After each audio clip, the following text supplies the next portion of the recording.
It is a busy day on Capitol Hill. We are watching multiple hearings take place right now, including one held by the House Oversight Committee over so-called sanctuary policies. 3 governors are defending their responses to the migrant crisis and disputing claims of refusing to cooperate with federal authorities.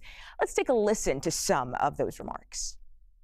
While you've convened this hearing to explore the issue of so-called sanctuary states, Minnesota is not even a sanctuary state. Minnesota legislature has passed no such bill making Minnesota a sanctuary state, and I have signed no such law. Minnesota cooperates with federal authorities in a number of ways, but enforcing immigration law is not the role of local and state governments. The fact is, Congress has given federal agencies the authority to enforce immigration laws across this country. That includes Minnesota, and I support them doing so. It's the federal government's job to secure the border. Now let's bring in CBS News congressional reporter Taurean Small, who is live on Capitol Hill for us today. Taurean, thank you for joining us. What are the accusations against those governors? What are they about, and where are they coming from? Yeah, Republicans on this panel comes in, and this obviously comes after months of the Trump administration also parroting this, are accusing these 3 governors, J.B. Pritzker of Illinois, Kathy Hochul of New York, and as we just saw there, Tim Walz of Minnesota, of impeding on federal immigration enforcement operations in their state. We heard from Walz there that there is no sanctuary state designation on or that has been signed into law by him. The others echoing that sentiment, but really the back and forth between the two comes amid these growing tensions around the country as Donald Trump ramps up his mass deportation processes, and it's clashing directly with these Democratic governors. Obviously, the situation in California has really reached a height in this conversation, with the governors suing the Trump administration for inserting these raids, federalizing and mobilizing the National Guard without his permission.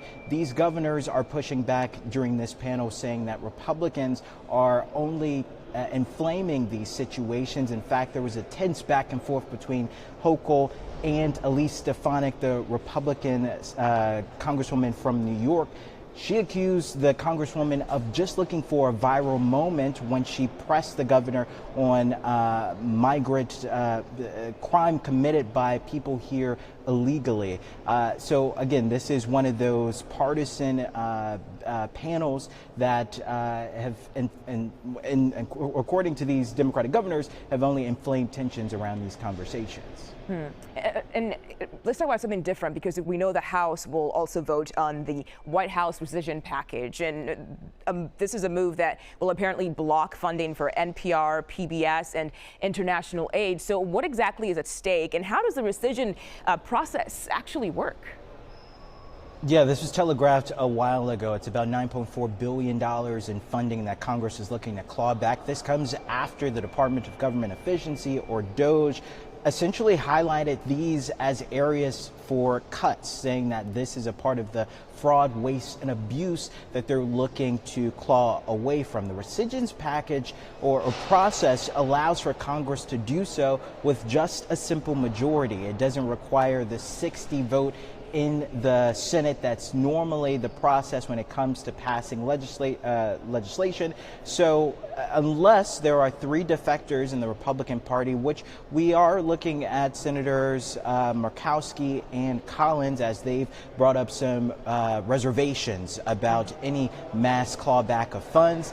But if all are in line, all Republicans are in line, this is likely to pass, and that funding is likely to be stripped. Okay, Taurean Small at Capitol Hill today. Thank you so much for your reporting.